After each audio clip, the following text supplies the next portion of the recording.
Hello, everybody. This is Chuy, the Yapper from the Yapper and the Capper podcast. My partner, the Capper, is out of the country, so it's just going to be me today. Um, let's go over these picks for UFC 317, Topuria versus Oliveira. We're going to give you guys some picks. You guys can make some good money. World War III is about to come, so we're gonna get you guys some money, so you guys can make your own maybe make your own bunkers or some shit. So let's see. We got the first one on the card. Christopher Irwin, Jackson McKevy. No one's even heard of these guys. Odds are super close. We're just gonna fire away at this one. We're just gonna go with the Irwin. He's the favorite, minus 135 on Bovada. Uh, Safe to just go for the favorite.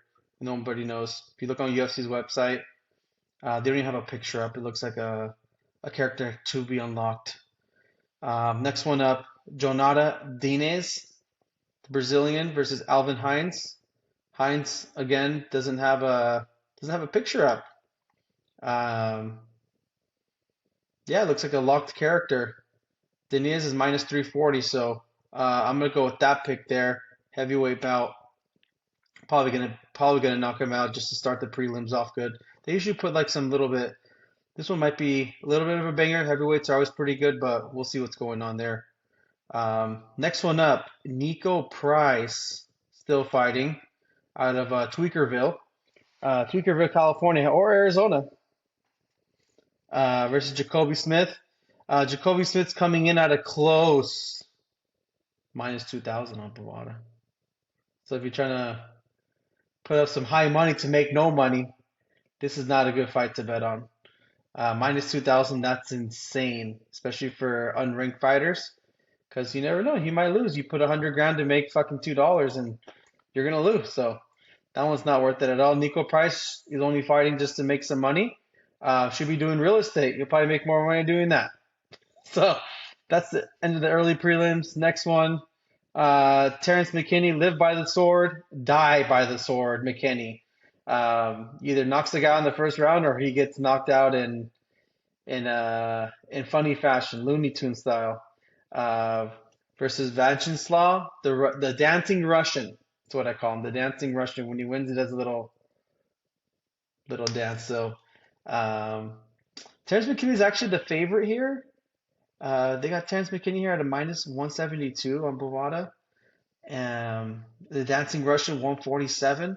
I'm going for the dancing Russian in this one. We'll see how that goes. But I got the dancing Russian. I think Terrence McKinney gonna get that Looney Tune knockout. So we'll see what happens there. Alrighty, up the card. Viviana Andrade versus Tracy OnlyFans Cortez.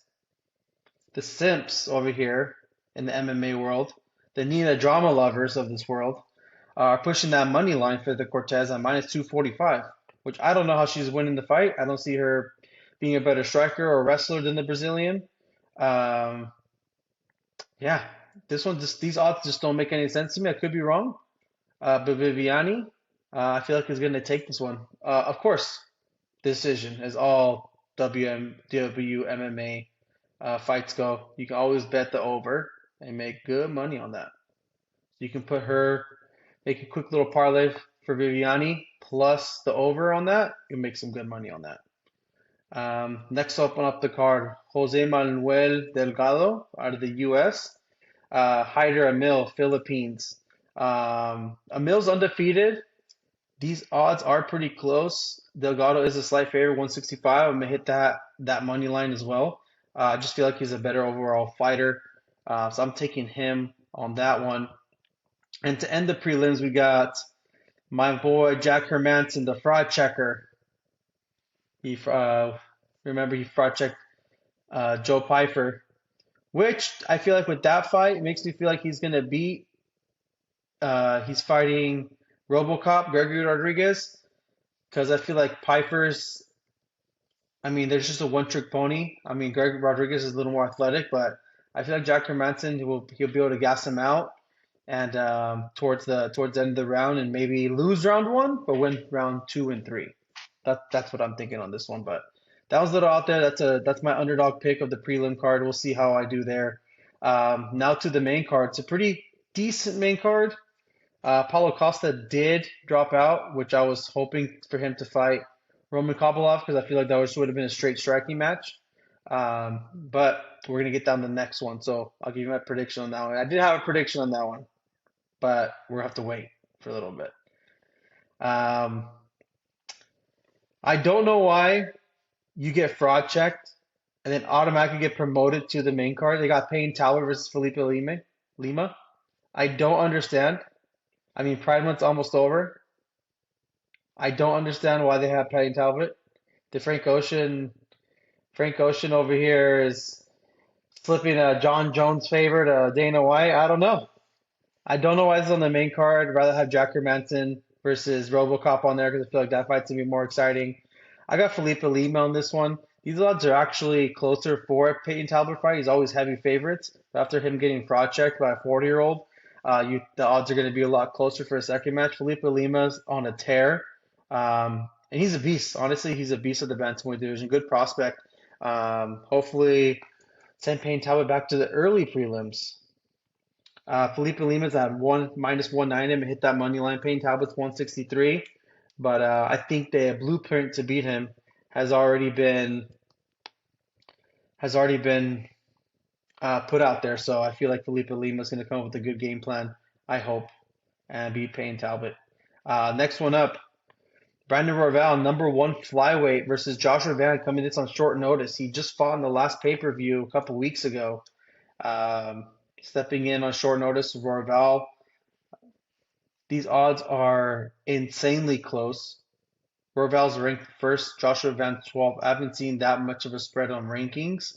Joshua Van's a minus 115. Brandon Royval's 105. This is insane. I like Joshua Van. I don't see how he beats Royval.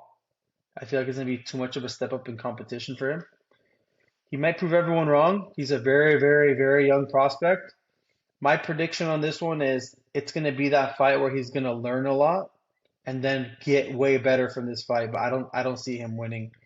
Royval's going to be a lot bigger, more physical, going to implement more grappling.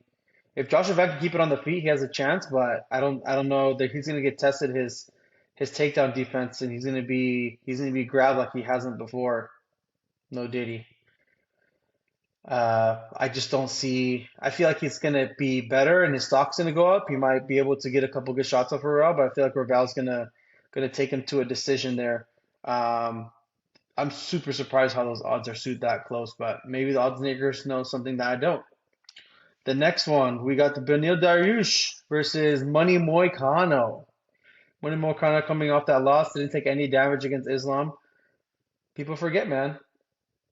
Moicano almost dropped Islam in the first round, and he's pretty big lightweight. Dariush is a big lightweight as well, but he's at the very tail end of his career. Moicano, I feel like, is not in his prime, but he's not that far. Like Dariush took a long layoff, was supposed to fight, didn't take the fight, um, but finished in his last two fights. So I feel like Moicano, um, he's right now. We got Money Moicano at a minus 120, pretty close. Hammer that money line, make some money off Moicano on this one.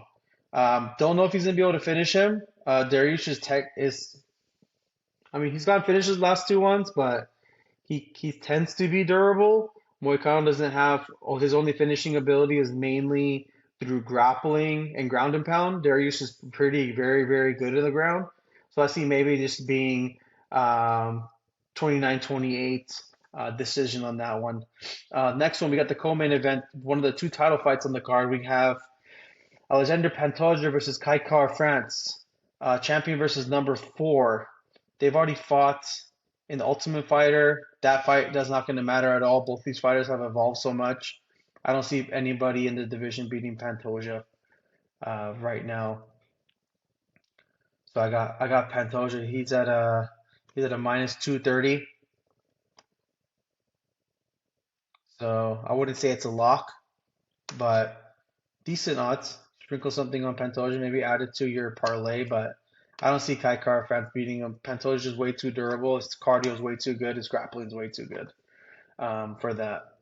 Then we got the main event. This fight is going to be an emotional roller coaster for me.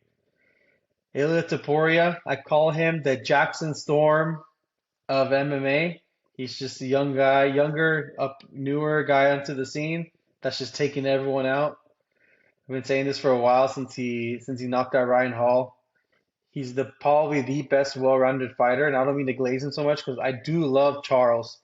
Saw him fight live at 289, but um, I love Charles, man, but I don't see how, unless he needs him coming in. Charles is good with his knees. That's the only way I see him winning. I feel like Tuporis, I feel like it's not even gonna. I feel like if you this one you can bet the under. I feel like this fight is not going the distance, and I honestly, it's it's sad. I like this as much as I want to see a competitive fight. I feel like Topuria just smokes him. Unfortunately, his power's gonna be better at 155.